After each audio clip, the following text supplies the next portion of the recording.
In today's video, I'm going to teach you how to create a poll on Microsoft Teams. Now, whether you're coordinating with a team, engaging a community, or simply gathering opinions, polls are a fantastic way to collect insights quickly and efficiently. Let's dive in and get started. First, you'll need to navigate to the Microsoft Teams website. Open your preferred web browser and head over to the Teams site. You can either type the URL directly into the address bar or simply search for Microsoft Teams in your search engine. Once the page has loaded, direct your attention to the upper right corner of the screen. Here, you're going to see a Sign In option. Click on that to proceed. Once you click Sign In, you'll be prompted to enter your Microsoft account credentials.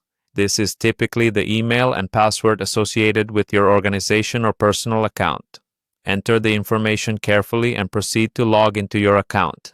Now that you are logged in, it's time to locate the Communities section. You can find this option easily in the navigation menu on the website.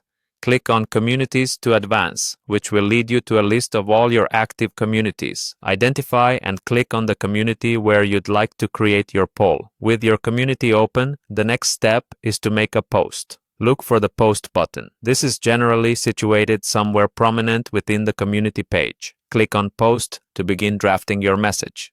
After the Post window appears, you'll notice a plus icon, a small symbol inviting you to add more content. Click this plus icon to view additional post options. Among these options, select Polls. This will allow you to craft your poll questions and tailor them to your audience's needs. Now, it's time to type in your question. Think about what information you're hoping to gather and draft your question accordingly. You want to be clear and concise to ensure you get the most accurate responses. Once your question is set, go ahead and add in your options. These are the possible answers your respondents can choose from, so make sure they cover all potential answers your audience might have. Before sending it out, it's a good idea to preview your poll.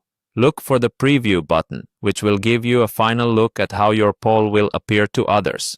This step is crucial for catching any last-minute errors or making adjustments to your options. Finally, when you're happy with how everything looks, click Send. And just like that, your poll is now live.